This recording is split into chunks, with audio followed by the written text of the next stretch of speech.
On a cold winter day in 2019, Marche Jones was 5 months pregnant when she found herself in an altercation with another woman, Ebony Jemison, outside of a Dollar General in Birmingham, Alabama. The altercation ended when Ebony shot Marche in the stomach.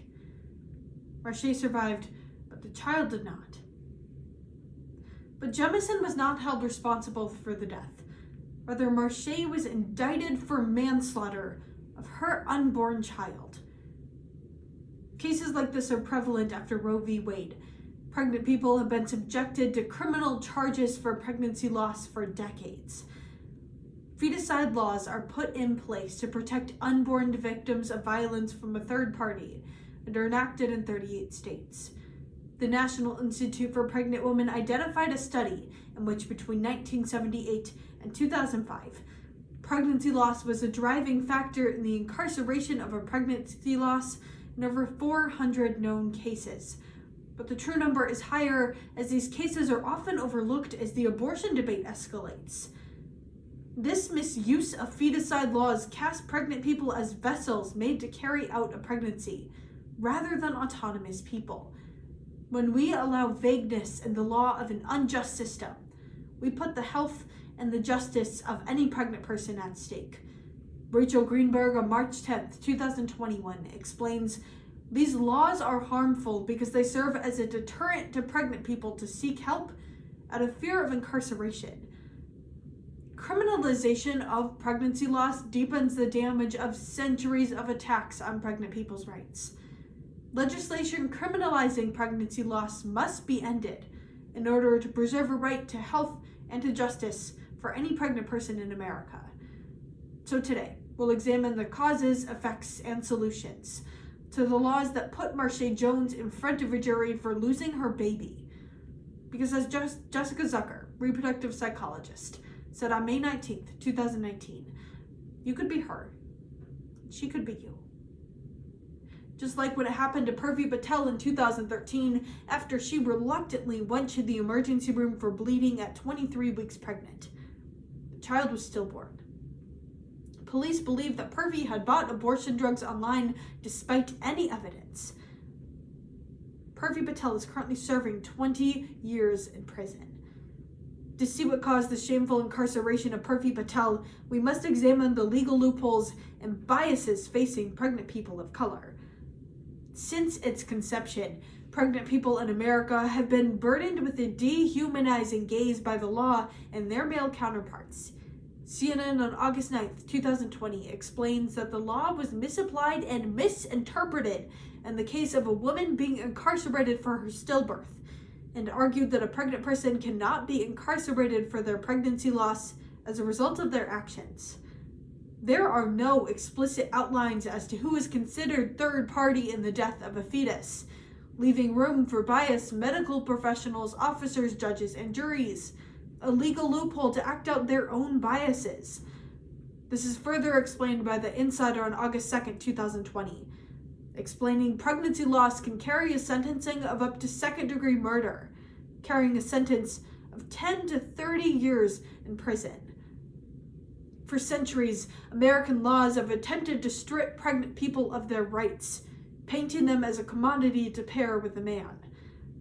Pregnant people of color are often used as political pawns against themselves. These people are demonized by legislators for unintentional actions resulting in the end of a pregnancy. Pregnancy loss is extraordinarily common. As Dr. Helen Landy explains, an estimated 30 to 40% of conceptions end in loss every year. That's 225,000 pregnancy losses in America annually. People of color are more likely to miscarry, with Black, Native American, and Hispanic populations having the highest rates of pregnancy loss according to the CDC in 2021. Ironically, these are the three poorest demographics, often cast aside by political elites. 2016, African-American Kishona Reed lost her twin babies. Heartbroken, she buried the bodies outside her home. She now faces 10 years in prison because police believe that the twins had died from Kishona's drug use. In the autopsy, no illegal substances were found. perhaps the biggest risk of feticide laws is a risk to maternal health. More often than not, a fetus has more rights than the person carrying them until they're born. Pregnancy loss can be very dangerous. Katie Robinson on July 2nd, 2020 explains pregnancy loss can cause excessive bleeding, rapid heart rate, uterine infection, or even death. It is crucial that a pregnant person seeks help when something like this is suspected. However, when we criminalize the loss of a pregnant person will not seek help out of fear of incarceration. Pregnancy loss is already traumatic. Fear of lost rights should not be an added deterrent for care. Kate Smith of CBS News on August 2nd, 2020 puts it bluntly. It is not an exaggeration to say that these laws kill women. And while it can be any woman, it is often a deliberately selected group of people who bigotry has stood against for centuries. Pregnant people of color are significantly more likely to be wrongfully accused of feticide as a symptom of our racist healthcare and justice system. Sarah Seaton of BMJ Journals explained, stillbirths are 2 times more likely to occur in the poorest 10th of any given population. Further, the University of Michigan revealed, socioeconomic status and health access contribute to 1/3 difference of the white-black infant mortality rate, meaning Black people are 3 times more likely to die from birth than white people. In 2011, pregnant Bebe Shai spent a year in prison after an attempted suicide. The courts were more concerned about the fetus's well-being than Bebe's rapidly declining mental health. The plight of these pregnant people demands solutions on personal and legislative levels. Gabriella Weigel on December 2nd, 2020 explains 29 states apply feticide laws to every stage of pregnancy, and of that, only 7 of them have maternal exemptions. Because a mother is not third party in her own pregnancy, it is crucial that we have these exemptions put in place to protect a pregnant person from being incarcerated for their pregnancy loss.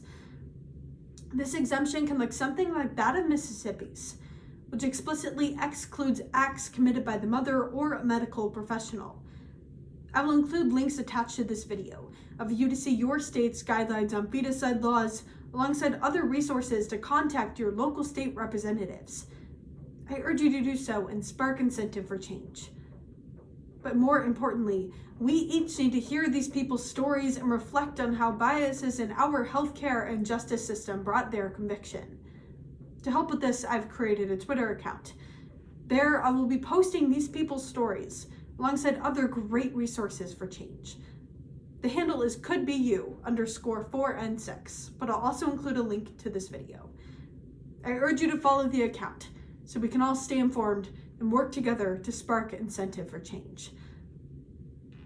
Today, we have examined the causes, effects, and solutions to the laws that have been so detrimental on maternal health in America.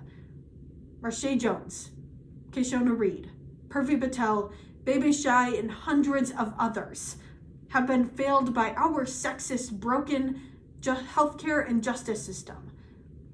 Change must happen now if we want to preserve a right to health and to justice for any pregnant person in America. Because remember, you could be her, and she could be you.